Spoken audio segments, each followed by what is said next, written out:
Y para hablar de este tema, me da mucho gusto saludar a nuestra amiga Andrea Chávez, quien también ha estado al pendiente del informe del presidente y obviamente tiene mucho que aportar en este segundo aniversario de la Cuarta Transformación. Querida Andrea, buenas noches, ¿cómo te va?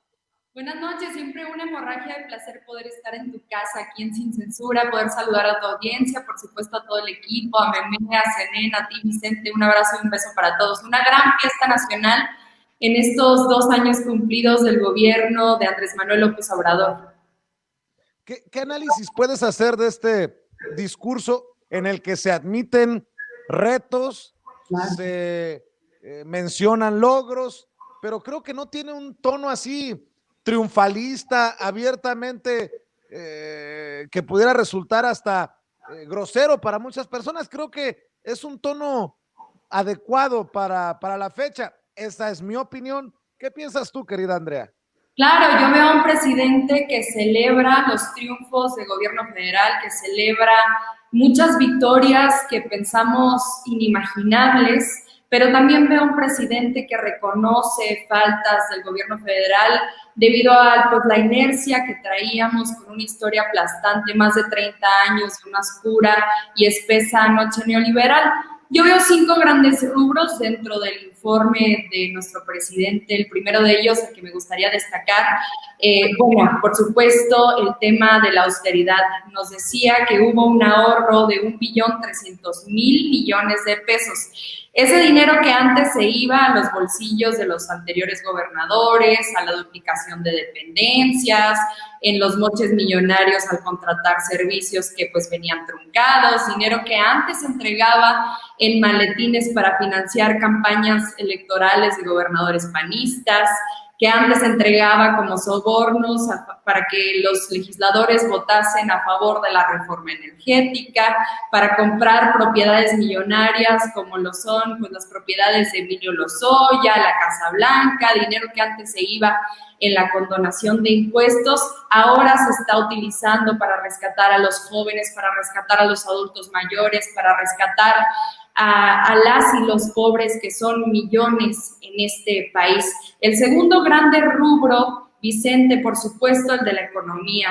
Veo yo el rescate, por ejemplo, por decir uno de los más grandes logros a Petróleos Mexicanos, y es un gran logro porque recuperamos nuestra soberanía energética. Ya nos hacía falta poder tener independencia en este tema, poder movernos de manera autónoma, contar con recursos económicos que derivan de nuestros recursos naturales, tan importante.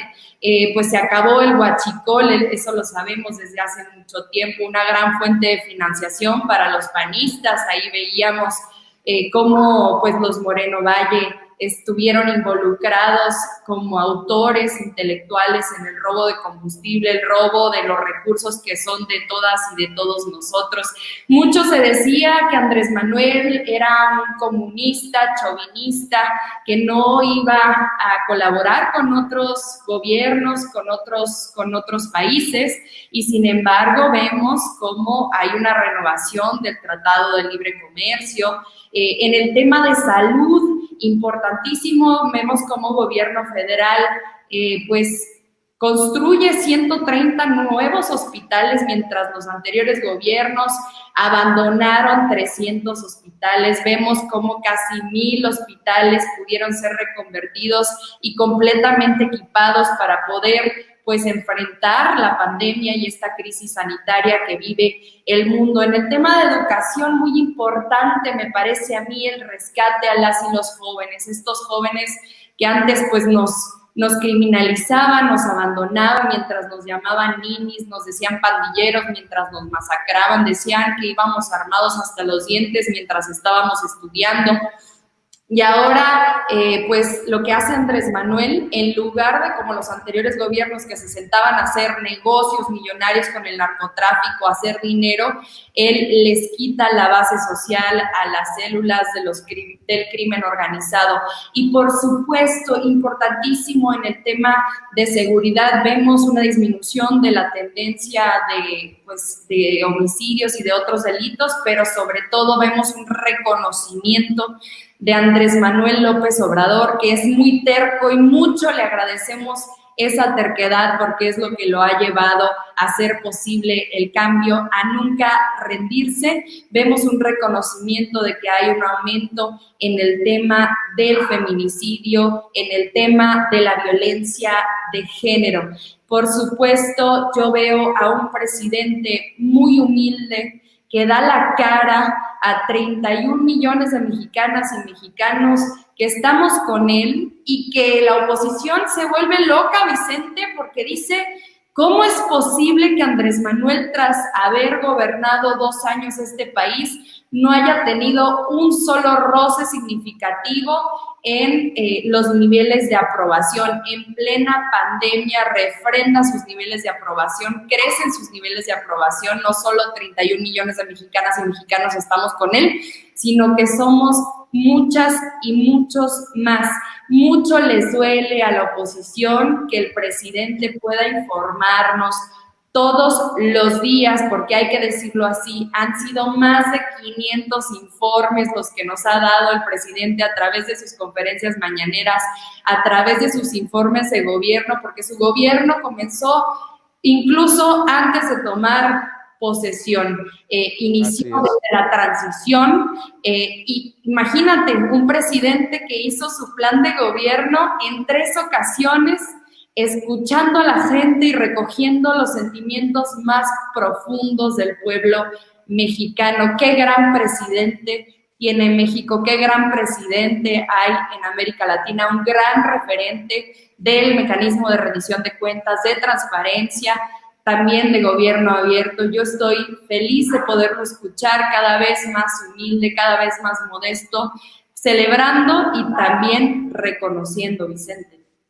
Ya que estás refiriéndote al presidente Andrés Manuel López Obrador de esta manera, a 2 años, muchos nos llamarán chairos por expresar alguna simpatía o alguna situación positiva sobre la Cuarta Transformación, pero a 2 años, ¿cómo se le llamaría, por ejemplo, a un Javier Risco, disque periodista o comunicador que tiene un espacio importante en radio, en W Radio, por las mañanas, con Gabriela Warkentin, y también un espacio en televisión en Bloomberg, que escribe, pues termino de escuchar el informe y no me queda la menor duda que vivimos en Dinamarca? Entiendo que tú no te ofendas si te dicen chaira, no, pero ¿cómo se le puede llamar a un pendejo, perdón, a un comunicador como este, querida Andrea Chávez?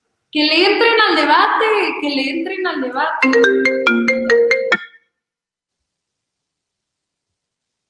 Querida Andrea.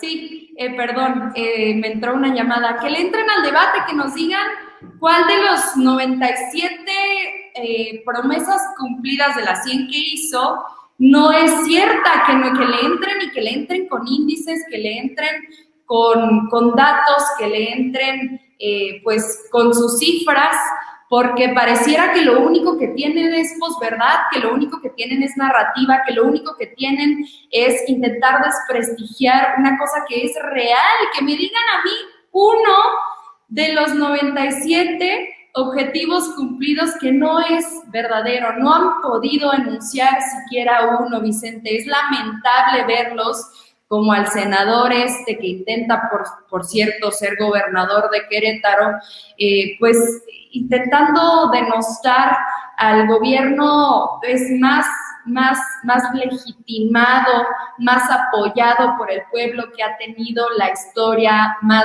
reciente de México. Mucho han de odiar al pueblo, mucho han de odiar a la gente, mucho han de estar en contra de la voluntad popular como para atreverse a sacar videos de este estilo. Mucho también ha de estar en contra de la gente, las y los que intentan llamarse periodistas, entre infinitas comillas, pues que según informan, pero no tienen ni un solo dato que contrastar, no tienen ni un solo argumento firme que poder poner encima de la mesa. Es verdaderamente lamentable, porque además el periodismo está hecho para informar, el periodismo está hecho para hacernos partícipes de la verdad, y si a mí me preguntan, creo que hoy fuimos partícipes de un producto verdadero, de un producto honesto, de un producto efectivamente real. Ojalá Risco, ojalá López Dóriga, ojalá todas y todos estos,